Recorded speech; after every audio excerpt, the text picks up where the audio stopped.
جنگل کی خاموشی گہری ہو چکی تھی۔ ہر شے ساکت تھی جیسے وقت تھم گیا ہو۔ بادشاہ زادہ آندھی کے بعد جب آنکھیں ملتا ہوا اٹھا تو خود کو ایک اجنبی جگہ پر پایا۔ ارد گرد کوئی لشکر، کوئی دوست، کوئی آواز نہ تھی، صرف درخت، گھاس اور ہواؤں کی سرگوشی۔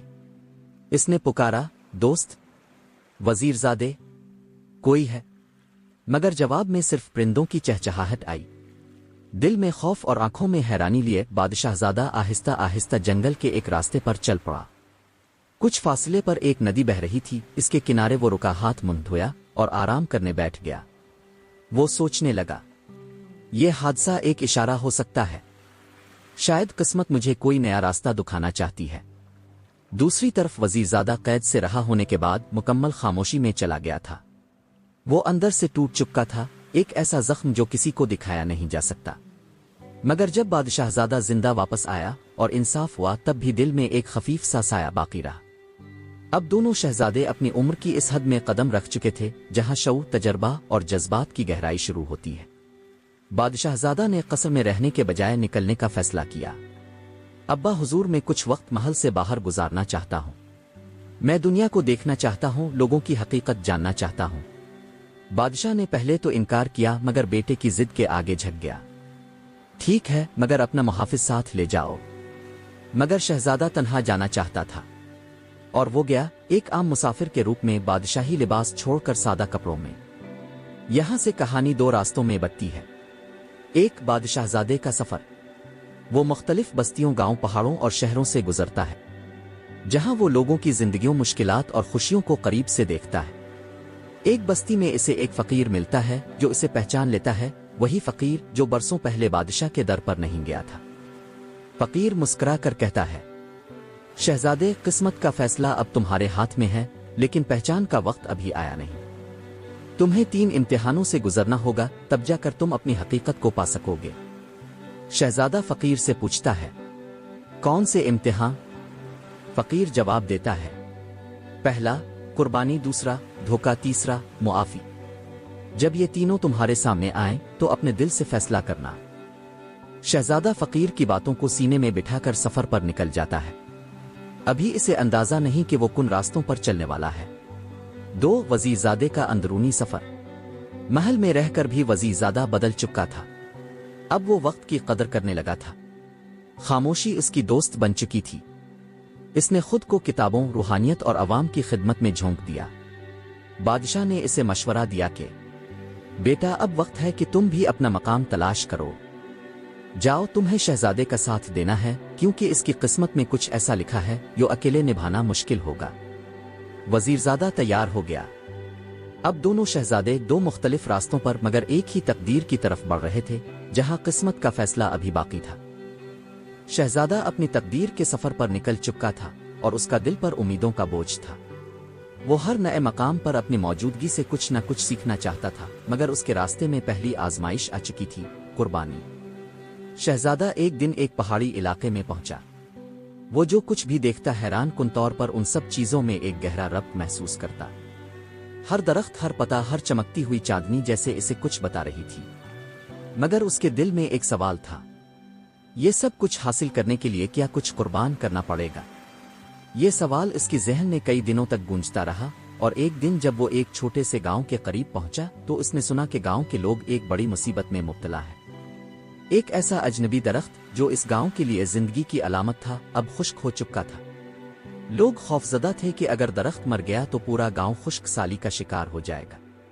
گاؤں کے بزرگ نے شہزادے سے کہا، شہزادے، یہ درخت ہماری زندگی کا حصہ ہے، ہماری خوشحالی کا نشان ہے، مگر اس کے تنے میں ایک زہر جا چکا ہے جو اسے مرنے کی طرف لے جا رہا ہے۔